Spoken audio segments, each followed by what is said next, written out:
Halo sobat, pintu teater 1 telah dibuka. Kali ini Mimin akan membahas salah satu film yang berjudul The Crew. Film ini bercerita tentang para perampok profesional yang sangat cerdas dalam bidangnya. Cara merampok yang mereka lakukan juga sangatlah unik, dan karena itulah para perampok tersebut berhasil membawa ratusan paspor kosong senilai jutaan euro. Tapi di tengah cerita, salah satu anggota perampok mengacaukan kerahasiaan mereka. Dan hal itu tentunya membuat para anggota tim menjadi terancam. Bahkan sempat cekcok satu sama lain. Lantas, semua anggota menjadi kewalahan ketika ada gangster yang juga ikut memburu mereka. Belum lagi dengan polisi yang terus mengintai kemana mereka lari. Penasaran dengan kelanjutan ceritanya? Tanpa menunggu banyak lama, mari kita mulai intronya.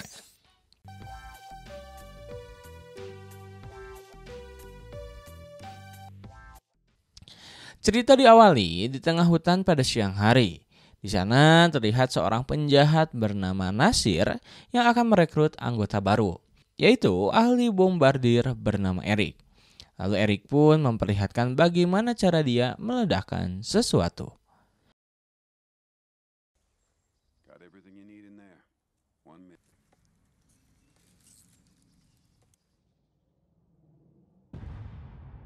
Setelah beberapa waktu, kelompok yang disebut The Crew itu bersenang-senang dengan bermain mini soccer.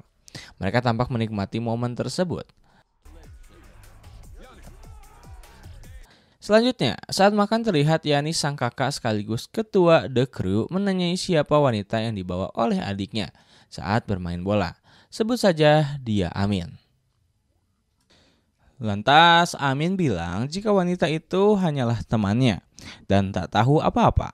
Amin juga meminta bayaran lebih untuk proyek rampokan selanjutnya, dan sang kakak pun akan memberikan 5.000 euro padanya. Scene pun berlanjut di mana hari perampokan pun tiba.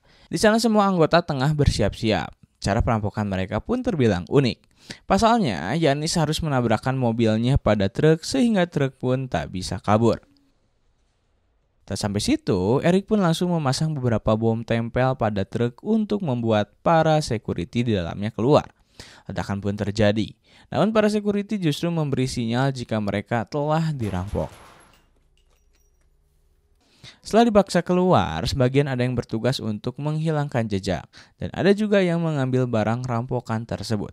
Diketahui mereka mengambil ratusan paspor kosong untuk dijual di pasar gelap nantinya. Bahkan, Yanis pun meledakkan mobil yang mereka pakai untuk melarikan diri. Perampokan di awal terbilang sangat rapih dan lancar. Yanis pun kembali ke kediamannya, sedangkan Amin ditugaskan untuk membuang semua senjata ke sebuah bendungan sungai. Eric sendiri terlihat selalu meminum obat penenang. Di samping itu terdengar di dalam berita-berita jika satu paspor bisa terjual 2.500 sampai 4.000 euro alias 40 juta satunya. Eric yang baru pulang dari rumah itu langsung dicurigai oleh istrinya. Namun karena dia menang banyak, istrinya pun gak apa-apa. Lanjut, pada keesokan harinya Yanis langsung menjual paspor tersebut pada pembelinya. Di sana juga sudah terdapat Nasir dan Eric. Kemudian setelah transaksi selesai, Eric langsung mengambil bagiannya sebesar 300.000 euro. Eric juga bilang jika dia siap kalau ada panggilan lagi. Frank yang juga anggota The Crew lainnya juga datang untuk mengambil bagiannya. Mereka pun berlanjut di sebuah bengkel karena Frank hendak membeli 3 mobil sekaligus untuk dibagikan pada The Crew. Setelah Yanis pergi ke sebuah salon, tapi bukan untuk rimbat melainkan menemui adik dan juga ibunya. Di dalam salon, Yanis memberikan 20.000 euro untuk bagian Nora, yakni adiknya yang bekerja sebagai informan. Selanjutnya di kediaman Eric, terlihat Eric sedang menyembunyikan sebagian uang-uangnya itu. Tapi hal tersebut tak luput dari sang istri yang masih khawatir bila mana Eric harus tertangkap. Untungnya Eric lihai dalam menenangkan hati istrinya. Sedangkan Yanis justru mendatangi mantannya, seorang pemain biola. Dia mengajak mantannya itu untuk kembali bersama Yanis. Tapi sayang, percobaan pertama harus gagal.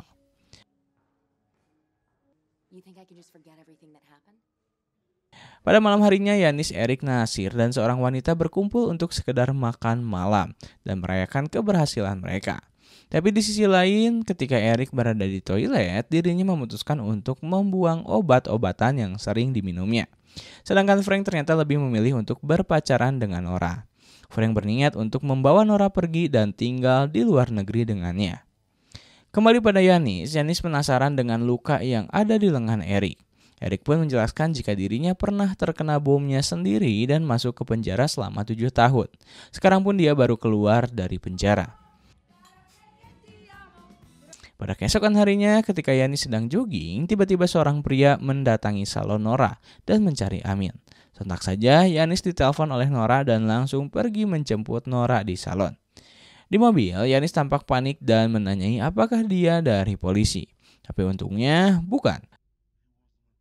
Lalu Yanis pun mendatangi apartemen Amin bersama Nora dan Nasir. Tak pakai lama, Yanis langsung menanyai apa yang telah Amin lakukan. Setelah diketahui, ternyata Amin tidak membuang semua senjata saat itu. Dia mengambil satu pistol dan menjualnya pada seorang anggota gangster yang sekarang nasibnya telah mendekap di penjara. Hal itu pun membuat ketua geng mencari-cari Amin. Lantas karena tadi Nora diberikan sebuah nomor telepon oleh pria misterius, Yanis pun menelponnya. Dan ternyata si ketua geng mengajaknya bertemu untuk membicarakan jalan keluarnya. Tapi jika tidak, maka keluarga Amin akan diincar. Kemudian pada malam harinya setelah kesepakatan tadi, Yanis yang berpura-pura menjadi Amin langsung mendatangi sebuah apartemen. Di sana Yanis dibawa masuk ke dalam dengan mata ditutup. Setelah berada di dalam kamar, Yanis ditanya siapa yang telah mencuri paspor-paspor itu. Yanis pun menjawab, aku dan tim. Dan ternyata ketua geng itu hanya meminta agar Yanis dan tim mencuri sebuah mobil yang berisi heroin seharga 3 juta euro. Yanis pun langsung menolaknya, namun setelah negosiasi, Yanis diberikan waktu 2 jam untuk mengobrol dengan The Crew terkait hal tersebut. Singkat cerita, mereka pun berdiskusi di tempat Frank. Dan Frank lah yang tak setuju karena pasti para gangster itu terus meminta tolong pada mereka dan berakhir dengan dibunuh. Tetapi Yanis justru tak berpikir demikian. Yanis malah berniat untuk merampok narkoboy tersebut dan membunuh para gangster itu. Mendengar hal tersebut, Frank justru malah semakin tak mau. Lantas Yanis pun pergi dan mengeluarkan Frank dari The Crew. Sesampainya di rumah, Nora bilang pada Yanis kalau Yanis jangan terlalu keras pada Amin. Namun hal itu sekarang sia-sia, karena semua ini Yanis lakukan untuk melindungi keluarga mereka. Tak lupa Yanis juga memberitahu jika dia sudah memecat Frank. Nora pun jadi kesal sendiri. Sepertinya permasalahan mereka semakin rumit. Lanjut, Yanis kali ini mencoba mendatangi rumah ibunya. Diketahui jika hubungan Yanis dan ibunya tak pernah akur karena tahu pekerjaan kotor Yanis. Di sana, Yanis berusaha mengajak ibunya agar bisa tinggal bersama untuk sementara waktu. Namun, ibunya tetap menolak dan menyuruh Yanis untuk pergi dari sana. Lantas, Yanis pun menyewa satu orang bodyguard yang akan mengawasi ibu Yanis dari jauh. Setelah masuk ke dalam mobil, Yanis bilang jika dirinya butuh 3-4 orang lagi untuk menjalankan rencananya pada Nasir. Lantas, Eric yang sedang bekerja pun langsung didatangi oleh Yanis dan Nasir dan melanjutkan berita itu pada istri Eric. Awalnya, istri yang dipanggil Audrey itu enggan suaminya ikut dalam perampokan lagi. Dan disitulah Eric mulai ragu. Sedangkan Nora juga ditelepon oleh Frank. Frank berniat untuk membawa Nora pergi. Namun sayangnya, Nora lebih memilih keluarga daripada Frank. Lanjut di malam hari, Eric mulai mengambil truk yang bisa mengangkut mobil bersama Nasir, sekaligus membawa senjata yang mereka kubur di sebuah hutan. Dan ternyata truk tersebut pun hasil dari curian mereka. Dan hari perampokan pun tiba. Di saat mobil pengantar narkoboy sedang berjalan, tiba-tiba truk menabrak 2 orang pengantar hingga tewas. Sedangkan Erik dan Nasir langsung mengeluarkan dua orang tersebut untuk kemudian mobilnya mereka angkut ke dalam truk besar.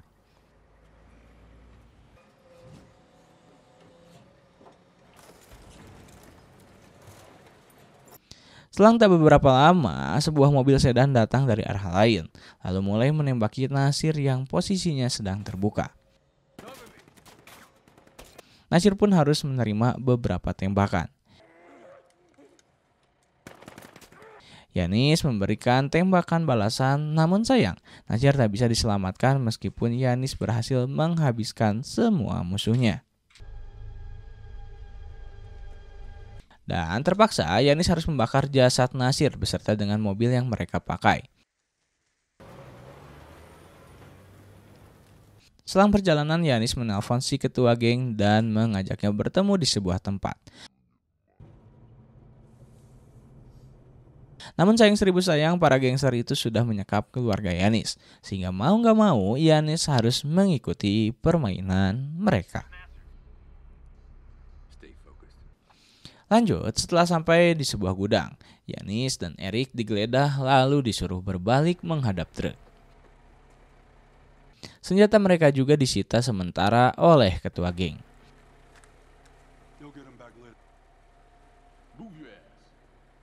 Kemudian Erik disuruh untuk menurunkan mobil yang berisi heroin tersebut.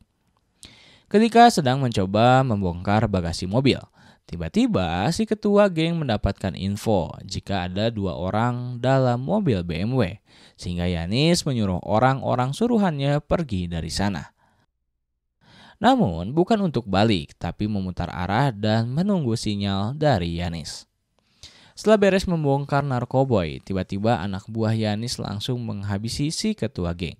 Lantas adu tembak pun terjadi di sana. Mereka pun membuat para gangster lari kocar-kacir. Sampai situ, Yanis juga membawa satu orang anggota geng untuk menunjuki di mana ibu Yanis disekap. Pemimpin geng yang lain lantas menyuruh anak buahnya untuk membunuh ibu Yanis. Namun pria tersebut nampaknya amatiran dan kebanyakan mikir. Saking banyak mikirnya, Yanis telah sampai di tempat penyekapan. Sehingga Yanis berhasil menyelamatkan sang ibu dari kematiannya. Belum selesai sampai di situ, Yanis membawa ibunya lari-lari untuk kabur dari kejaran para gangster. Namun sayang, salah satu anak buahnya tertembak mati dari belakang.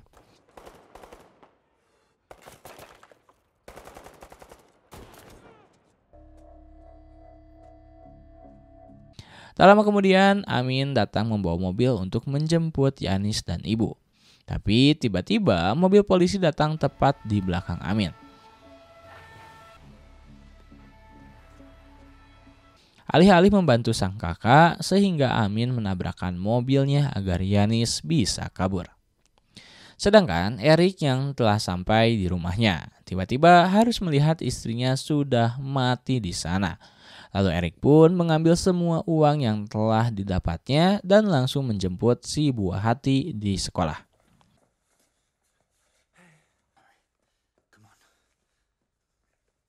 Berpindah pada Yanis, sekarang Yanis dan ibu sudah sampai di safe house. Namun ketika itu, ibu tak mau pergi kemana-mana sebelum Amin ditemukan dan diselamatkan. Hal itu lantas membuat Yanis harus pergi menuju ke apartemen seseorang. Di sana Yanis diberitahu jika Amin akan dipindahkan selnya besok hari. Sekaligus Yanis juga menyuruh pria tersebut untuk menyuruh keberangkatan keluarganya.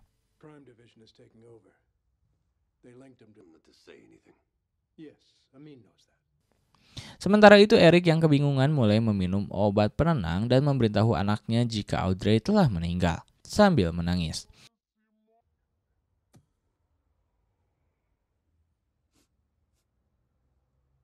Lalu Nora sekarang mulai jujur pada ibunya kalau Nora juga ikut terlibat dengan kakaknya.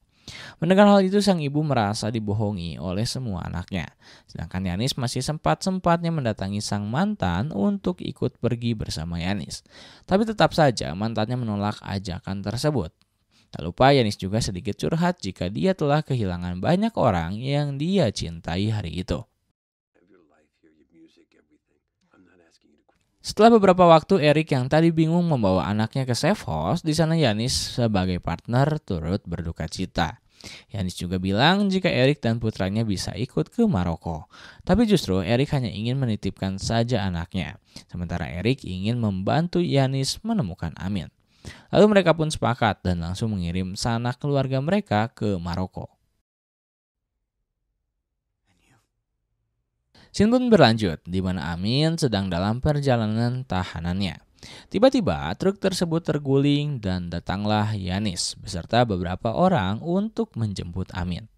Dengan serba cepat mereka pun berhasil membawa Amin pergi. Sedangkan Erik dan Yanis saling berpisah untuk mengecoh polisi.